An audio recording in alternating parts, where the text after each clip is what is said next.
نے یا ابتی، اے ابا جان، لما تعبدو ما لا يسمع ولا يبصر ولا يغني عنك شيئا، کہ آپ ان کی عبادت کیوں کر رہے ہیں کہ جو نہ سن سکتے ہیں نہ دیکھ سکتے ہیں اور نہ وہ تمہاری کوئی مشکل کو ہٹا سکتے ہیں۔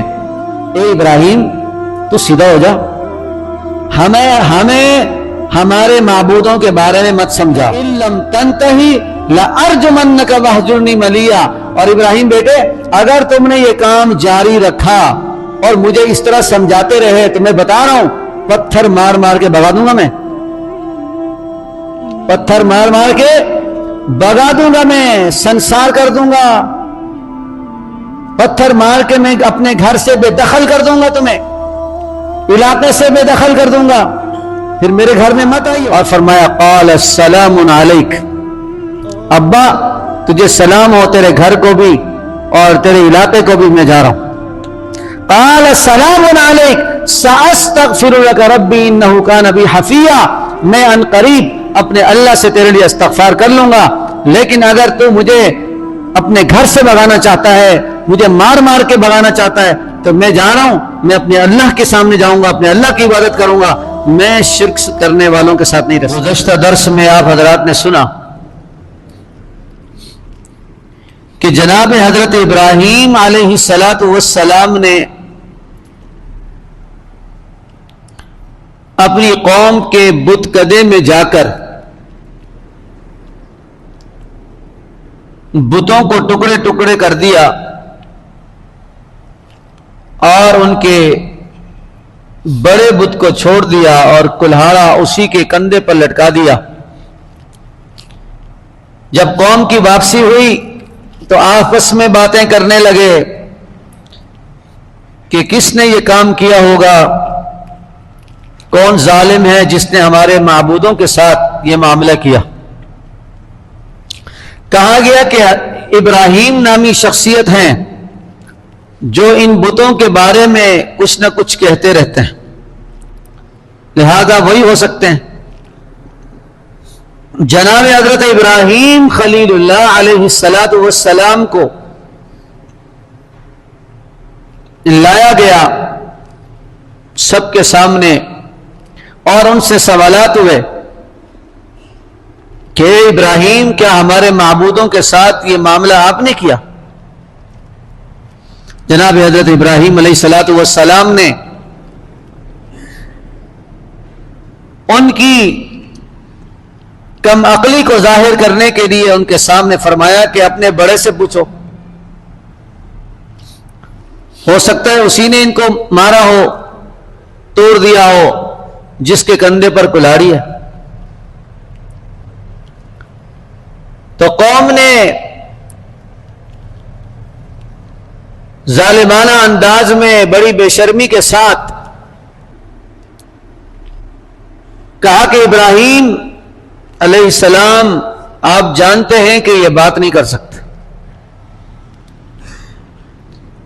یعنی قوم اور کفار مشرکین اس بات کو جانتے ہوئے سمجھتے ہوئے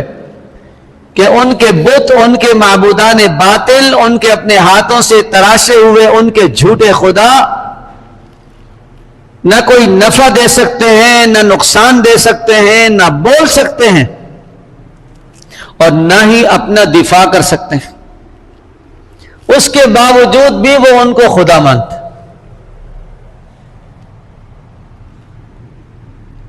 جب انہوں نے اقرار کر لیا اس بات کا کہ یہ بول نہیں سکتے، حضرت ابراہیم علیہ السلام نے فرمایا اف لکم ولما تعبدون من دون اللہ، تمہارے اوپر تف ہے، افسوس ہے کہ تم ایسی چیزوں کی عبادت کر رہے ہو اللہ کو چھوڑ کر، جو نہ بول سکتے ہیں، نہ کوئی نفع دے سکتے ہیں، نہ نقصان پہنچا سکتے ہیں، نہ اپنا دفاع کر سکتے ہیں۔ ثم نکسوا علی رؤوسہم لقد علمت ما ہؤلاء ینطقون، اپنے آپ کو انہوں نے ملامت بھی کیا، اپنے ضمیر میں جھانکا، سب کچھ کے باوجود وہ سمجھ بھی گئے کہ جناب ہم جو ہے وہ ناکام ہو چکے ہیں، ہار چکے ہیں، اور ہمارے معبودان باطلہ کا کچا چھٹا جو ہے وہ سب کے سامنے آ چکا ہے، اور ان کی ناکامی، ان کا جھوٹا ہونا اور ان کا باطل ہونا یہ سب کے سامنے واضح ہو چکا ہے۔ اس کے باوجود کہنے لگے قالوا حرقوه وانصروا آلهتكم ان کنتم فاعلین، کہ بھائی اگر اپنے معبودوں کی مدد کرنا چاہتے ہو تو ان کو جلا دو۔ حضرت ابراہیم علیہ السلام کو آگ میں جلا دو۔ اگر تمہیں کچھ کرنا ہے، کوئی اپنے مذہب کا دفاع کرنا ہے، اپنے معبودان باطل کا دفاع کرنا ہے، اپنے بتوں کو سچا ثابت کرنا ہے اور ان کی عزت بحال رکھنی ہے، تو اس بندے کو مارو، اسے آگ میں جلا دو۔ یعنی باطل مشرک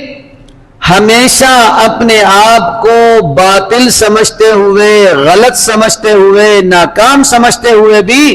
اپنے شرک پہ ڈٹ جاتا ہے،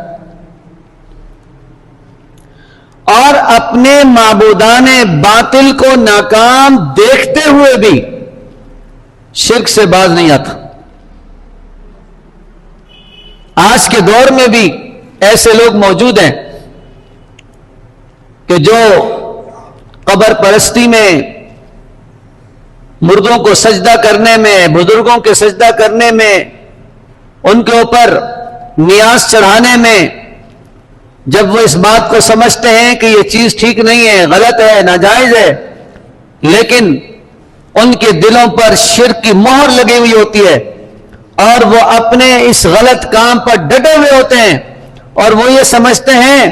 کہ شرک پہ ڈٹ جانا ہی شاید ہمارا مذہب ہے، شرک پر ڈٹ جانا ہی ہمارا مسلک ہے، لہذا یہ ہمارے مسلک کے خلاف ہے، یہ ہمارے مذہب کے خلاف ہے،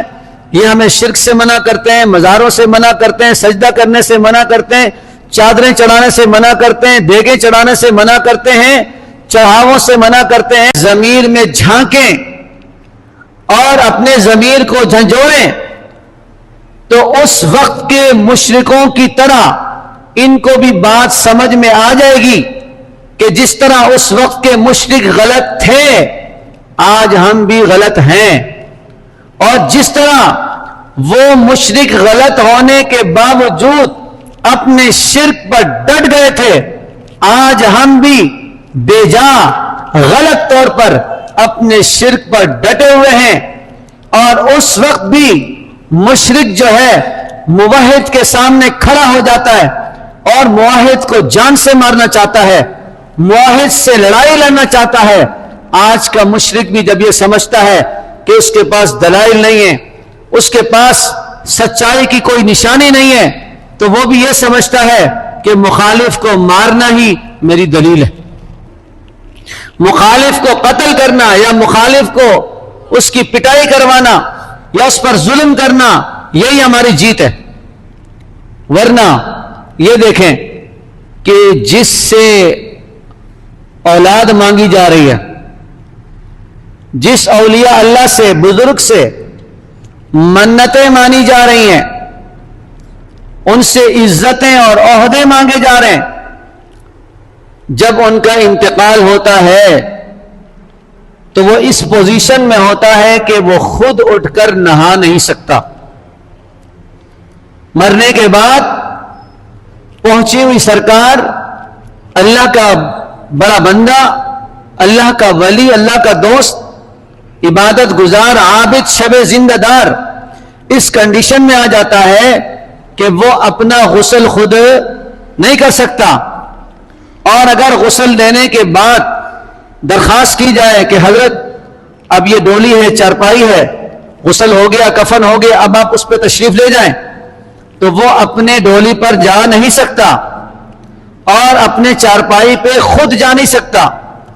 کفن لینے میں، کفن پہننے میں ہمارا محتاج ہے، زندوں کا محتاج ہے، ماننے والوں کا محتاج ہے، چاہنے والوں کا محتاج ہے، مریدوں کا محتاج ہے۔ اس کے بعد جناب ڈولی میں بڑی عزت احترام کے ساتھ لٹایا گیا مرحوم کو۔ اب اگر کہا جائے کہ جناب قبرستان کی طرف ہم آپ کے ساتھ ہیں، آپ بھی چلیں ہم بھی چلتے ہیں. تو کبھی بھی ایسا نہیں ہوا کہ کوئی پہنچا ہوا بزرگ، اللہ کا ولی، اللہ کا دوست، وہ خود چل کے قبرستان گیا ہو، اس لیے کہ وہ چلنے کے لیے محتاج ہے، وہ قبرستان پہنچنے کے لیے، قبر تک جانے کے لیے محتاج ہے، یہاں تک کہ قبر میں اندر لیٹنے کے لیے بھی محتاج ہے. اگر قبر کے سرانے ہم ڈولی سے نکال کر رکھ دیں کسی بزرگ کو اور اللہ کے ولی کو اور ان سے دست بستہ درخواست کریں کہ حضرت اب آپ خود سنت کے مطابق لیٹ جائیے، کیا کوئی لیٹے گا؟ کبھی بھی نہیں. لہذا اسے قبر میں سنت کے مطابق لیٹانے کی ذمہ داری ہماری ہے، رشتہ داروں کی ہے، مریدوں کی ہے، شاگردوں کی ہے، تابعداروں کی ہے، اور جناب والا وفاداروں کی ہے، ان سے عقیدت رکھنے والوں کی ہے کہ وہ اس حضرت کو، اپنے بزرگ اور ولی کو اور اپنے پیر و مرشد کو خود اپنے ہاتھوں سے قبر میں لٹائیں. اب قبر کو بند کرنا بھی، یہ بھی زندوں کی ذمہ داری ہے، مریدوں کی ذمہ داری ہے، رشتہ داروں کی ذمہ داری ہے، چاہنے والوں کی ذمہ داری ہے، اور عقیدت مندوں کی ذمہ داری ہے کہ اس کی قبر کو بند کر دیں، طریقے سے بند کریں. سلیپیں رکھنا، قبر پہ مٹی ڈالنا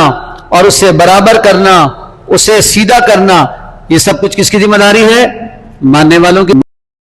رشتہ داروں کی ذمہ داری ہے. اب جب یہ سب کچھ